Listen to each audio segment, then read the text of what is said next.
So apparently The Suffering was a fairly successful game for the PS2, selling over 1 million copies when it first came out, yet I'd never heard of it until this year.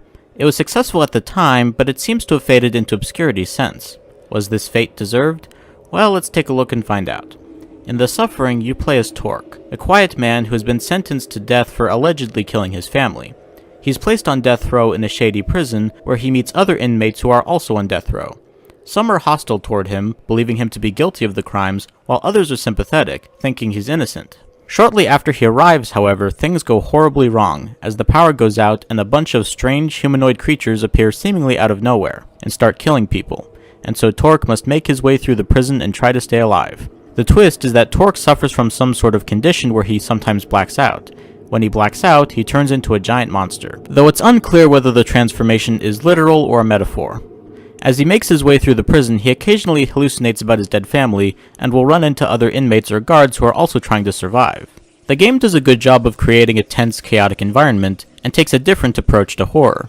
The main character is physically quite strong, so you're not really too worried about him getting hurt. Rather, you're afraid of him, both of what he's done and what he might do.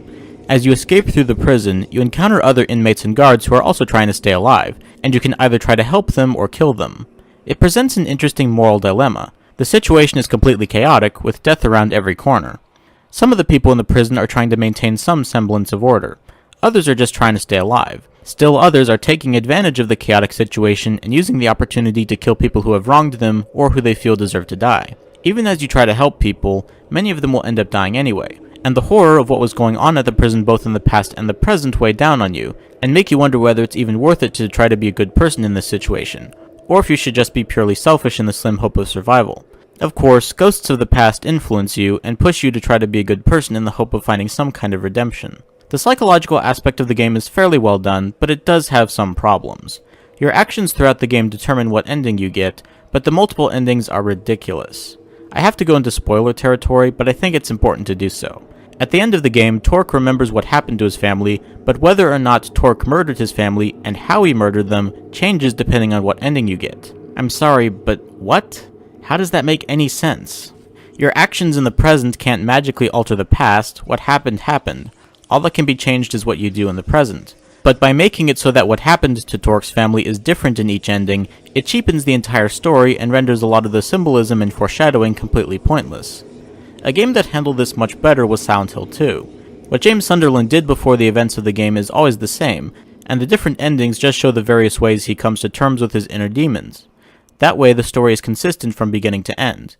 But that particular issue with The Suffering could have been overlooked if not for the bigger problem. While the atmosphere and personal narrative of The Suffering is going for a more psychological kind of horror, the actual gameplay is more action horror. The creatures that you have to fight, while creative, are rather silly. They would work in a game that's trying to be a bit over the top like Resident Evil 4, but The Suffering is trying to be taken seriously. And while the overall atmosphere of the game is quite effective, the core gameplay in which you have to fight these creatures with third-person shooting feels rather detached from the more serious psychological aspects of the story. It creates a noticeable disconnect between the story and the gameplay. The Suffering is trying to be both a psychological horror game and an action horror game, and while both aspects are handled competently, they don't fit together very well, and the game ends up feeling rather mediocre. Finally, the game is a bit buggy, as it kept crashing on me. I don't know if that's. So in the end, there's a reason The Suffering faded into relative obscurity. It has a lot of good ideas, but ultimately it feels like a missed opportunity. Silent Hill 2 is a good example of psychological horror. Resident Evil 4 is a good example of action horror. The Suffering is a good example of why you should stick to one or the other, because trying to do both at the same time probably won't work. My final score is a 6 out of 10. It's not a bad game, but it's not a particularly good one either. If you're a die-hard horror fan, it might be worth a look, but otherwise I'd probably skip it. So what do you think? Have you played The Suffering? What did you think of it? Whatever you think, be sure to let me know in the comments below.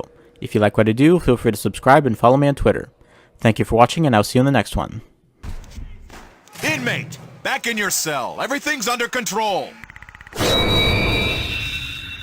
Yeah.